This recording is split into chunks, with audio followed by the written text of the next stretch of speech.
or maybe a third of the way up, just so that we're getting minimal down into the ground, and we'll allow the rest of it. Plus, what we want is, if it were to rain afterwards or dew comes out, we don't want it to drag all that stuff down and put it into the root system, right? So that gives that little buffer that will help pre-wet things ahead of time. Hope that made sense, trying to go through. This is that same area where just the grass had died off. Covering electrical items or not covering electrical items. I'm going to encourage you to look at all of them. I know a lot of guys in the power washing industry that don't do anything about electrical receptacles. It's not about if it's going to happen, it's about when it's going to happen, okay? Happens to the biggest and the brightest. Okay, this is a photos compliments of Raymond Burke, right? This right here, all these boxes are supposed to be 100% watertight, right? Okay, and then he sprays it 2 boxes blue, right? So that could have easily been avoided by just putting a piece of tape on the back side. Okay, a piece of tape against the wall and on top of that electrical box itself would have allowed the water to come down and shed off, right? That's on the commercial side. So here we use tattoo arm covers. I really love them. We buy them in bulk, so we buy 2,000 at a time. They just increased the price. I noticed it was like 80-something bucks. And we can break them in half, but they work for many things. They work for, like here, we're taking our extension cord, we're running it through, and it's got elastic on both ends. We can run it through, we can wrap it over the top of the electrical receptacle, put our tape on there. I know I'm not getting any water through here at all, right? Don't have to worry about tripping breakers and all that kind of fun stuff. I love the tattoo arm covers as well.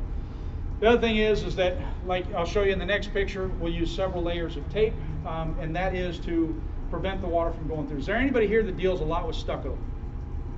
Okay, so let me cover that, and I'll go to the next one here. Again, sorry to rush through this, but I know they're wanting us out. So what we do here, you have to remember to do the sides first, then the top, and then do your what we call bridges over the top. So again, the reason that we're doing the sides first is because what goes up must come down. Any liquid that we put up is going to run down first. If I put the top and then I go over the top, any water or liquid that gets behind there is now trapped and it's going to peel off what we've already done. So we want to make sure that we're always lapping correctly, looking at how the water or how the liquid is going to flow. The other thing that we do here, if you notice at the bottom of the second piece of tape is not adhered to the first piece of tape underneath, okay? We do that very, very specifically because that way it's holding the water out. If you look at the next bridge over the top, we actually arch that just a little bit. You got to kind of rub your fingernails inside there. There is absolutely no way to prevent that water from getting past that tape on stucco. Okay, I don't even care what kind of tape you use. We bought the red stucco tape and all these other kinds of tapes and all this kind of stuff. It's still going to get past there if you're using enough water, right?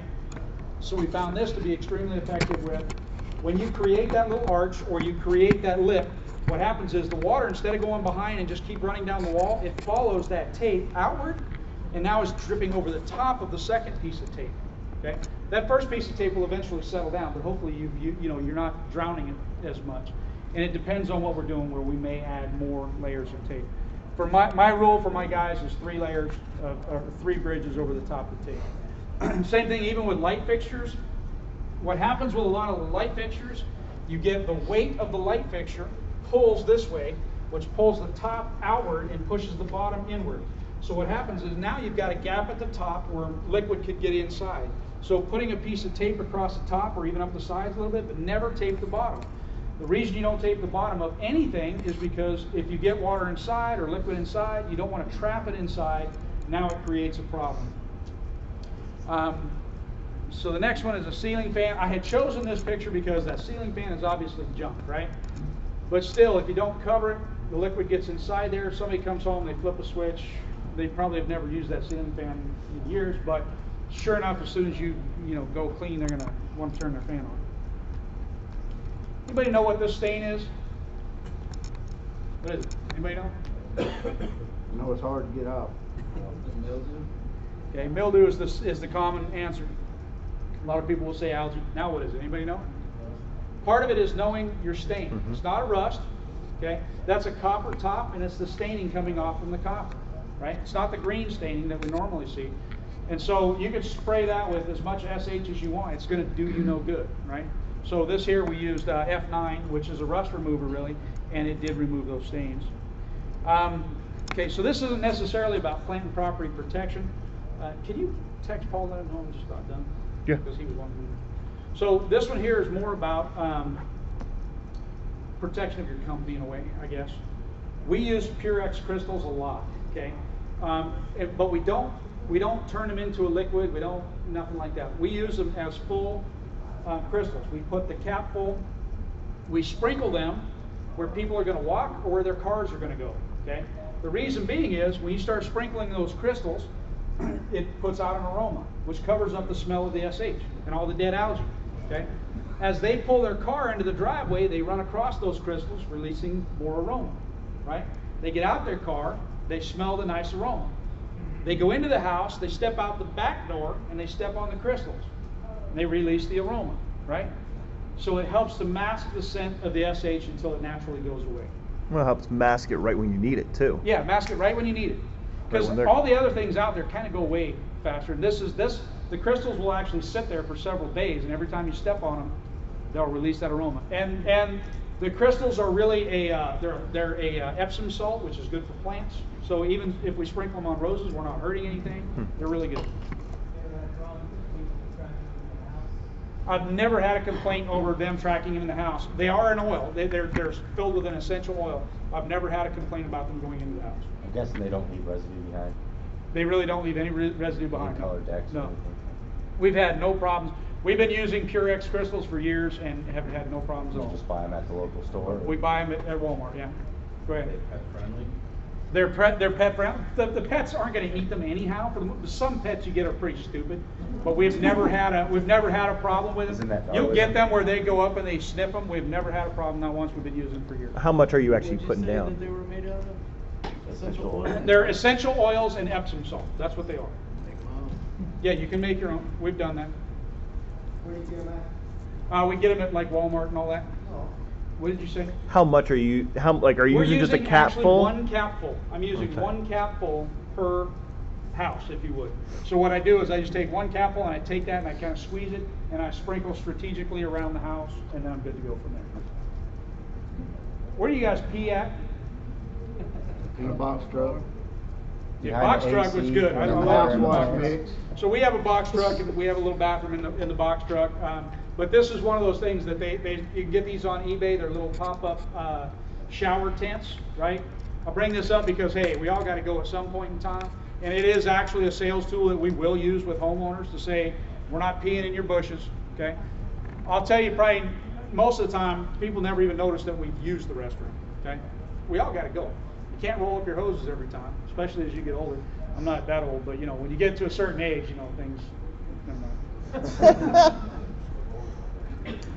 This is something else that we use, again, not necessarily in the plant and property protection, but we'll use an extension pole, and you can get these little squeegees over at Home Depot. They don't sell them at Lowe's, but this is a foam rubber, and it attaches directly to your pole. And then when you spray a ceiling down, I know a lot of guys that just leave the water there, and what does the water do?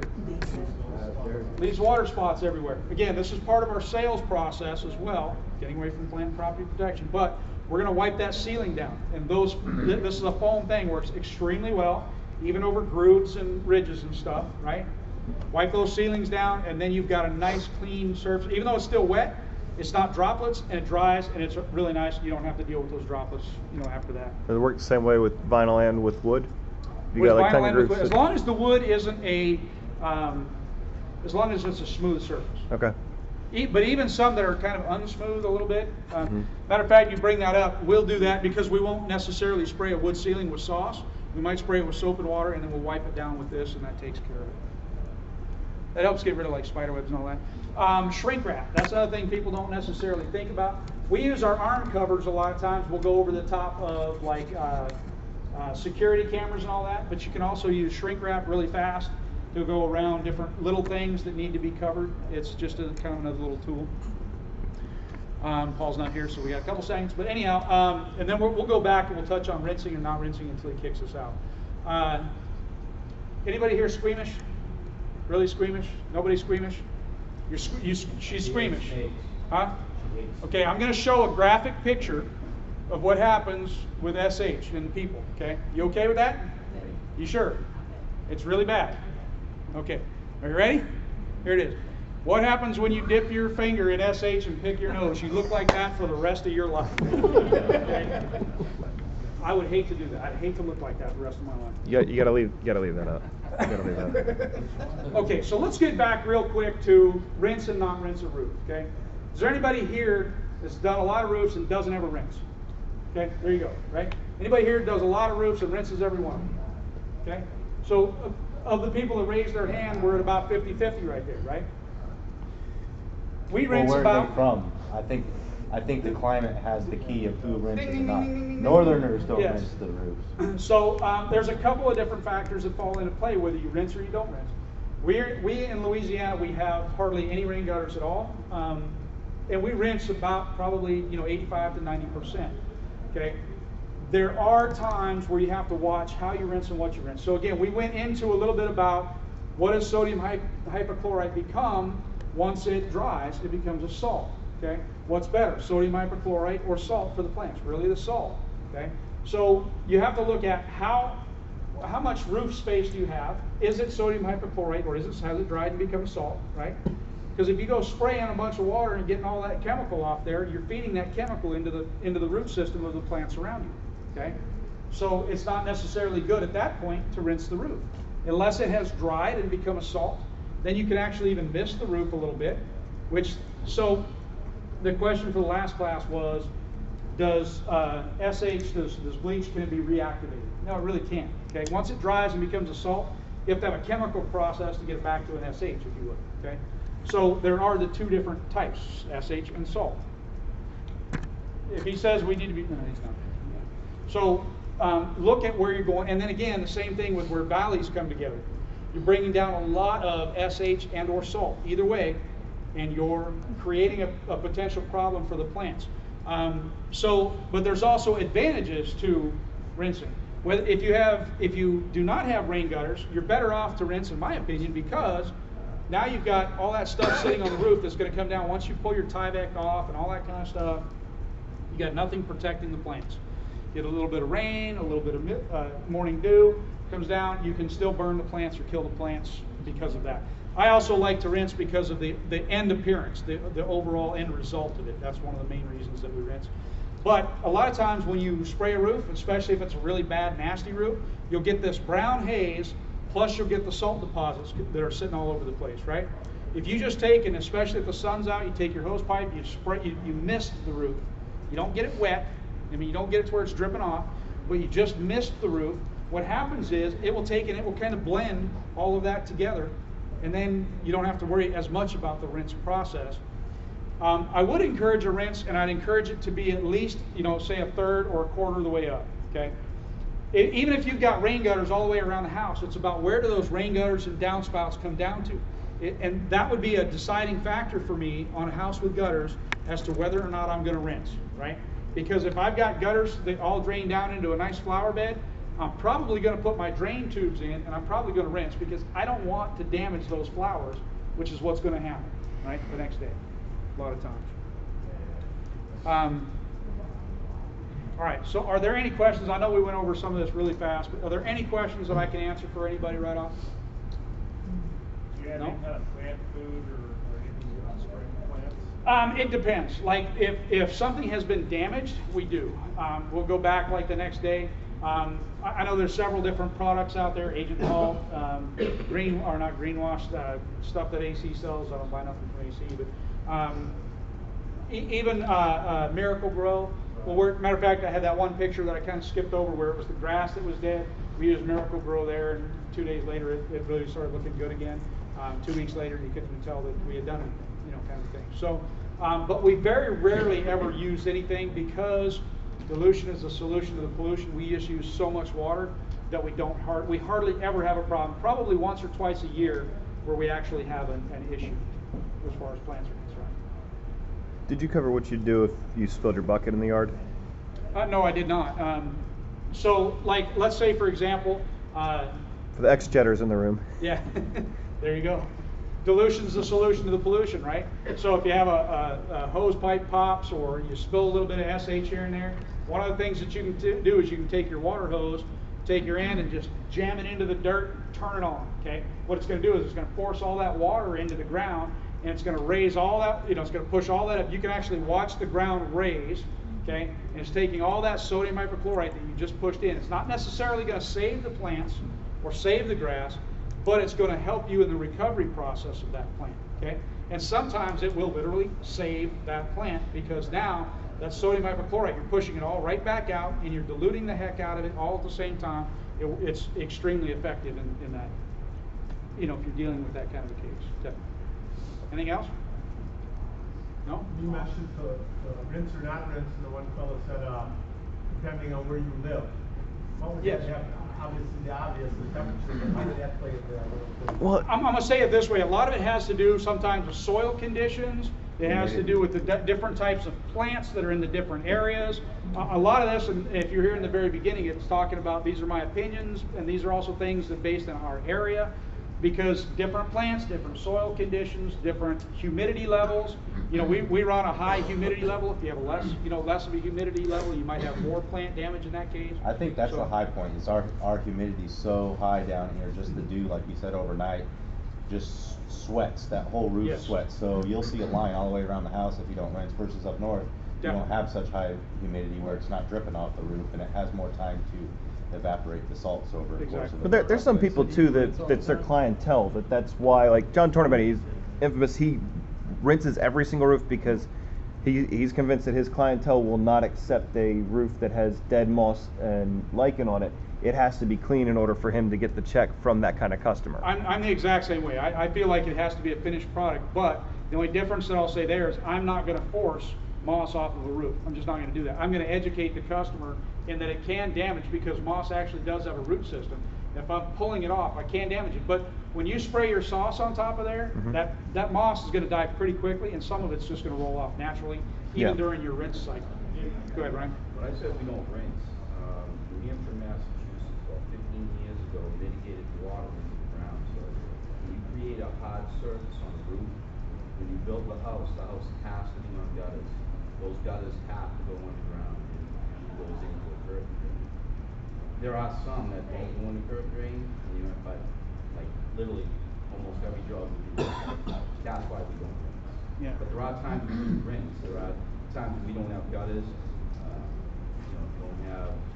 don't have tie or anything. One of the things I'll tell you is up underneath the drip edge, you can tuck a piece of vinyl J channel in there. Put a piece of vinyl J channel in there, and you can turn the ends down on it.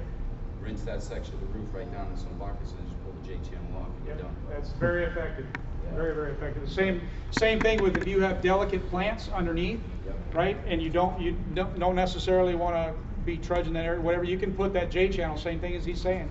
You go right up underneath the shingle and the drip metal, and you can create a channel right there. You just got to watch, because if you rinse too hard, you can actually pull that right off. But you can take that J channel out, and you can taper one end or the other, or you can taper both, and it'll go down and it'll drip right in your buckets for you. You mean It's between awesome. the fascia and the drip edge?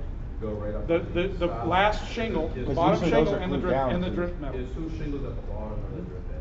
Right. Starter course and the shingle course. Right. You take that piece of J channel, stuff it right under the starter course. It's It'll extremely bind in effective. there, it won't come out. I mean, you'll have to grab it and pull it out. You're gonna leave it behind, go back and get it a couple days later. But we do rinse. There are times we do rinse, but. Well, what I heard from you as far as the downspouts and the gutters and the fact that they have to put gutters is, you guys have it easy. That's all I heard. Sounds Well, awesome. We got a It cake was walk. 12 degrees out 2 days ago, so I don't think, There you go. But then you've got the stuff just freezes to the roof instantly and works later on, in the future. So, go ahead. We don't, where we're from, California, we don't rinse, we have gutters. The main reason that we don't rinse out there is that the growth that we have is so stubborn that that thing has to sit on for hours. And it won't clear up for like 3 months. You can't rinse that stuff off without using pressure, even after you spray it. You literally have to spray it, and then it takes about 30 days for it to actually die, and then it starts to turn the And you powder. talking like moss, or are you talking about algae? Everything. We get moss, lichen. Right, but the algae will die off and Yeah, that'll die right away, Right. but everything else, like it needs Right. that mix to sit on for hours. And we try and do it in the morning to where it won't get too hot, to hit that extra amount of time before it dries. Right. And that's where it's area It independent. has to literally turn into like a dust, and then it'll actually release from the tiles and wash it off in the rain. We tell the customers with that when you're dealing with the moss or even the lichen, that basically what has to happen is It's gotta break down. it's got to break down. So what we're going to kill it, right? When we kill it, we're going to leave. The sun is going to come out. The sun is going to dry it up. It's going to become brittle, turn kind of a dusty thing. The rain is going to come and it's going to pick away at it, right? Then it's going to dry up. It's going to rain. It's going to pick away a little bit more, and that process can take a few months depending on how bad it is, right? So that process has to happen in order to make it all go away, but then it will eventually go away. And we also say if it rains for 2 days, that's one rain. Okay, it has to have the sun has to come out, dry it up, and make it become brittle. Go ahead. The only time I found that to be an exception, first of all, I try to set my customers' expectations Very much so. before I even do the job. Then if they've got dormers and you're in the shaded side of the dormer with an overhang, God won't take that away. Yes, You need correct. to remove that. That's the only exception that I found. But I do tell people, it may take a month, it may take 3 months, but you let it go for 6 years.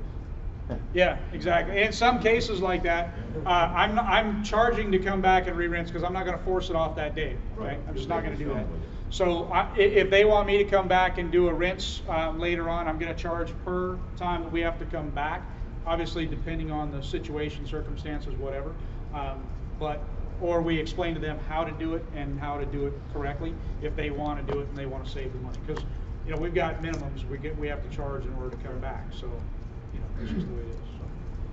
Any other questions? Go ahead. I had one circumstance where the guy, I get a lot of customers actually, they got the tongue and groove on their front porch. Stained wood, I guess. It looks like it has a clear coat on it almost. What's your method for protecting that? Stained wood, we're really it's not like you can so take like it you're off talking like about the whole ceiling. if you're spraying the roof or if you're doing a house wall. No, just like the wall, but then you got your ceiling is tongue and groove. Okay. On the- And on so the you're back spraying the porch. wall, Right. and you're trying to protect the ceiling. Okay. Depends on what it is. Everything is it depends. There are some times where we actually put plastic up, or we'll use a shield. Very rarely do we ever do that though. In a case like that, a lot of times, because we have always got 2 guys on a job site. You got one guy they're gonna pre-wet it. The guy that's spraying has a guy right behind him rinsing the ceiling. The problem with that is it's also diluting what's on the wall right away. Yeah, But that is one of the ways that we deal with and address that. Everything is about angles, okay? Everything is about angles in a way. So if you've got your guy spraying the wall this way, this guy might be standing off the side rinsing the ceiling back this way. And that's really one of the only ways you can deal with that. If it's the ceiling itself is dirty, sometimes we might use like 0.5%, okay? But most of the times it's a soap and water, and that's all we're spraying up there and then coming back. But it depends. If it's got a lot of mildew up there, it's about educating your customer on you let it happen. You waited too long. I don't ever say it that way because I don't want them to I've honestly never thought about the squeegee deal. We took a backpack blower and blown it off and not have drip marks, but we did just We for found that simple doesn't water. work as well. We had water spots on the thing. Right. So I The did squeegee those- works extremely well. And that thing there I think is 22 inches. It's either 18 or 22 inches, I think. Let's just call it 20 inches. And even if it's wet, as long as you get the drips off. Yeah. The you're funny good to thing go. is, I've been using a squeegee the whole time, but I put a towel over the damn thing and Yeah. do it. Oh. But see, you got to watch which squeegee you buy, because the squeegees with the metal lip on them, they'll scratch. They'll and tear scratch stuff everything. up, yeah. These here, they're plastic, foam and they've got the foam is about that thick, right? Works awesome, and it'll go over uneven surfaces and even that. Go ahead. I want back to the beadboard ceiling. I do run across a lot of that tongue and groove with the beadboard where there is some mold and everything on there, and it is stained, and it looks good, but it's just like mold. No SH, obviously. You said just soap and water, so that's where it's elbow, right? For the brush, No. you're saying soap and water, and that's not gonna kill it. No, when I'm talking soap and water, I'm talking about for spider webs and maybe some dirt. for dirt stuff and like grime. that. But they also want you to, let's say, clean that up. Right. there. Okay. So let's go back to that. If it's got like a mildew on it, Yeah. it's got the black spots and all that kind of stuff on it. Okay. There's really only one way to kill that, unless you want to get up there and hand scrub the whole thing, right? Okay. So I'm educating the customer on this is what we have to do to clean that. And you have to, again, that's where I went in and I said about using 0.5% instead of 1%, okay? And it's also about patience, something I don't have a whole bunch of, right? So you got to spray that with 0.5% instead of going 1%. People sometimes, you think about 0.5%, 1%, that doesn't sound like much. 1%, 3%, that doesn't sound like much. It's a huge difference. It really is a very large difference. So that 0.5%, maybe giving it a slightly little bit longer dwell time, and then go through with your rinse, okay? And then it's also about, you know, if you get aggressive in your rinse, if it's, you know, then you can cause problems too. You can use sodium carbon also, that stain. Yeah, there you go. Can help you out with that? If you'll pre-wet the ceiling. Yes. Let it dry on the surface and then hit it with your mix, you're only killing what's on the surface. If you hit it when it's completely dry, it's gonna suck that up inside. A lot of it's varnish. Right. Got varnish. That's what. Some of that's gonna come off. But again, this Nothing's is all gonna just suck talking at to your it. customer and noticing Yeah. these concerns, taking the picture and saying, hey, obviously, Mr. Customer, in order to get this cleaned up, we are gonna need to kill what's on there. Now, because this area, you know, it may fail. And so Unless you may you- need to do something. So Yeah. you're prefacing that, you know, all we can ever do is do a good a job as we can on it. Now, whether or not a surface fails, at least you educated them beforehand instead of, hey, why does my ceiling look like that? Well, Mr. Customer, your ceiling failed, but you're coming up with an excuse afterwards instead of saying, here's a concern that I've noticed, just with all of what Doug said here, is we're doing everything we can. You know, it's noticing these things and telling them ahead of time, like, hey, I've noticed this might be an issue, but Unless you get you're into hiring the me. other cleaners, like he was saying, you can get into like the sodium percarbonate and all that kind of stuff, and you can do. There are different ways of doing it. I'm not training my guys on. I don't necessarily mess with some of the other different chemicals and all that. I'm going to go with what works or what works for us. But there are different products that work differently for different people, and that's why I said in the beginning too. You know, I mean, some of it's about, you know, it's really about how you do something. Even in our spray patterns and things of that nature, I can teach you how to spray, but in the end, you're going to have your own way of doing it. Okay, you've got to have your own. You got to get your own rhythm and all that kind of. So different. There's lots of different ways. It's just I want everybody's opinion. I've Definitely. had 3 times this past summer, and I'm in Southern Ohio, so I'm 0.5% to 1% of the house. That's why this is awesome. Yeah. Go ahead. What about neutralizing? Some folks say, nah, just rinse everything off. I can't hear a word you're saying. So. What about neutralizing? You know, you've got final wash, you've got some stuff from Amazing Clean that neutralizes the SH afterwards. Oh, you're talking about like a halting agent? Yeah. Okay, so yeah, there's lots of, I mean, I've never used Agent Halt. I had some of the stuff from AC, you know, his, Yeah, me too. whatever, but which we don't use anymore. I got a 5-gallon thing that just sits there.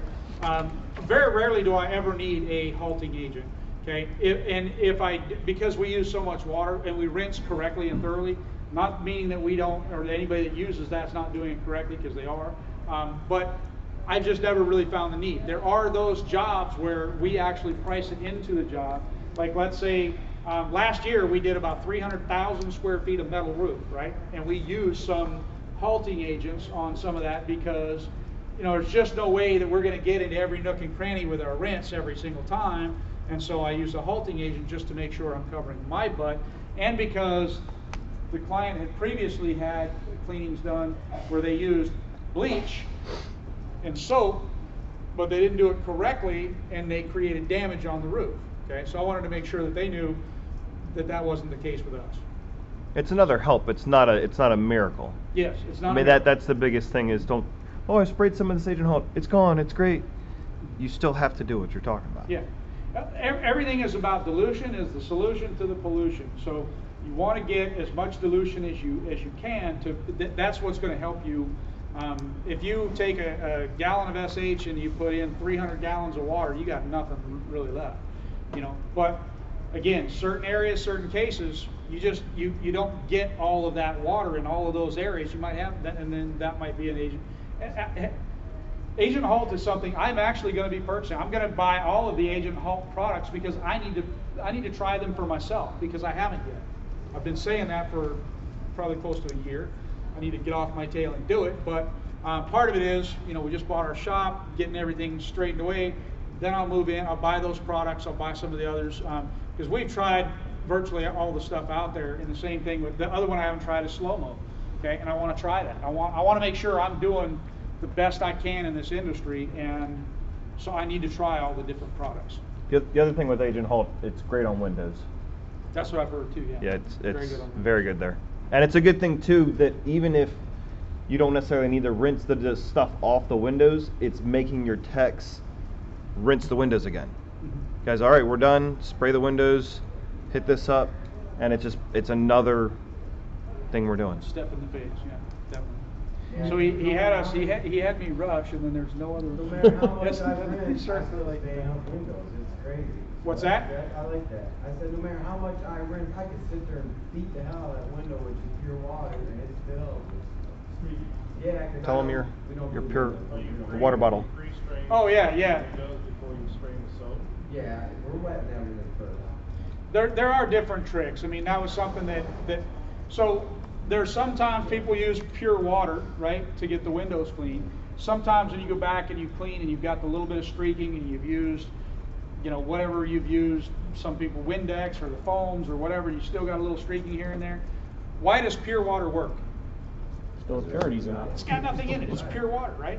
So one day I was sitting there and I'm like, man, how am I going to just windows? We had already done all the windows and we did some stuff and got some stuff on it.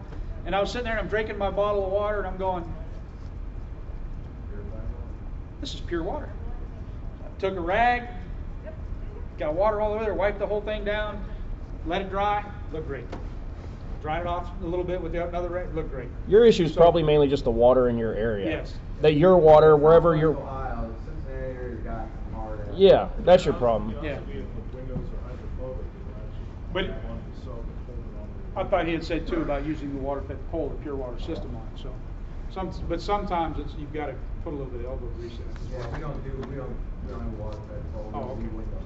It's just For a some hot reason, I water. thought you started that off saying using a pure water. I don't know why. But anyhow, any other questions? So to his point with windows, what would be your method if you were, just doing a plain house wash, nice warm sunny day? You first hit that window with cold water, bring the temperature down, and just regular soap in, rinse the hell out of it, and maybe the Halt said too, or do you have any Yeah. special order, would you? No, in our area, so I know a lot of guys talk about selling, window cleanings and all that kind of fun stuff. My problem is, I'm extremely honest, and I don't believe in lying, cheating, or stealing from anybody. And if I feel like I'm doing that, I can't. It doesn't sit well with me. So, to your point is, sometimes when talking with homeowners, and I am done, so it's just been me. So I thought maybe you were with Paul going to say, get it. Well, we're ready. He's not here. Enforcer. Yeah. Hold the door up. There you go. So anyhow, in our area, people will say, well, I want to get the windows clean, and that should be a green light for me to charge them extra to come and water fed pull their windows, right? It's not. I tell them, look, when we get done cleaning, your windows are going to shine.